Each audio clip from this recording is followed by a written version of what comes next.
Assalamu alaikum. आज बनाओ अस ठूल तो पच गंड सिन इस जन बनानस मज वारिया सहल छ आसान तो तुम हेकियो ये फटाफट बनइथ अत लगन कम मसाल तो बेय आसि खेनस मज तो वारिया मजेदार पकियो करो शुरू अस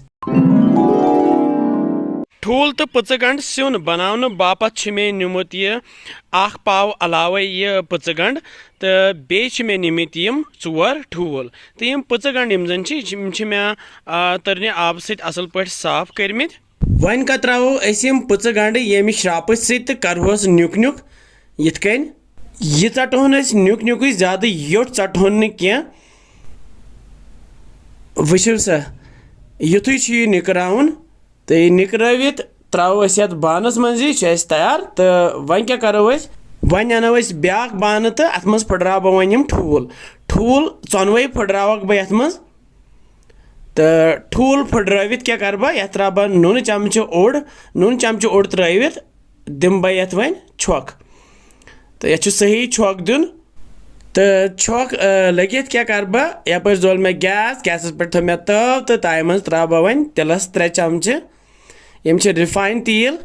तो तेल गरम गसित त्रा बह वन यथ मज ठूल ठूल त्रवित तल मे हीट थोमुत हाई फ्लेम पे तो यथ दिम बह येमे हचू चमच सत फ्युर फ्युर तो यह गस वन यल तो यल गसित दिम बह यथ येमे हचू चमच सत दब दब करोन तैयार अम पे त्रा बह यह पच गंड ये सती या ठूला सती तो दिमो अस बेय फिरन फिरन वुचो सा तो करहोन अस ठूला सती फ्राई ज्यादा छुन यह जालुन क्या हल्क फ्राई करहोन अस तो अति त्रा बह यथ यह रुहन यह मे न्युक न्युक कोरमुत 7-8 रुहन गूल मे निमित तो यह बे त्रा बह यह नून ओड़ चमच बे त्रा बह यथ नील मर्चवांगन 2-4 मे न्युक न्युक कोरमुत तम ते त्रा बह तो दिम बह इत कन फिरन फिरन तो करहोन अस फ्राई तल मे गैस थोमुत लोत वन तो बे त्रा बह यह गरम मसाला ओड़ चमच यथ बे त्रा बह यह बादियान ओड़ चमच बे त्रा बह यथ लेद्र ओड़ चमच तो बे त्रा बह यह मर्चवांगन 1 बोड़ चमच तो दिम बह यथ बे फिरन फिरन अगर तुम बचन खतर यह बनावन तो अस करो मर्चवांगन अवॉइड अस त्रावन यथ मर्चवांगन के बे त्रा बह यथ वन आब 1.5 चोंच यथ कन तो दिम बह यथ बे खलन वन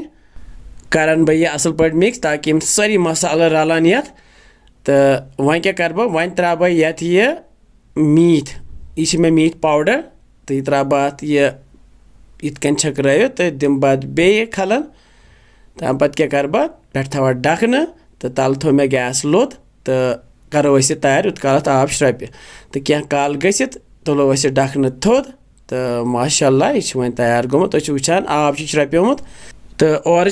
मुश्किन अदफर आहा हा माशाअल्लाह वुचो सा क्यूत सनोमुत ठूल वन तैयार वन मे टूर प्याल ओनमुत त्रामू तो अथ मज करहोन अस यह सर्व वुचो सा आहा हा वुचो सा शुक्र तस ज़ात पाकस कुन युस अस न्यामच खेनावान तो तैयार सोन ठूल तो यह पच गंड सिन वारिया मजेदार तो वारिया आसान बनावनस तो तुम ते बनाइयो बिहिव रबस हवाल अस्सलामु अलैकुम।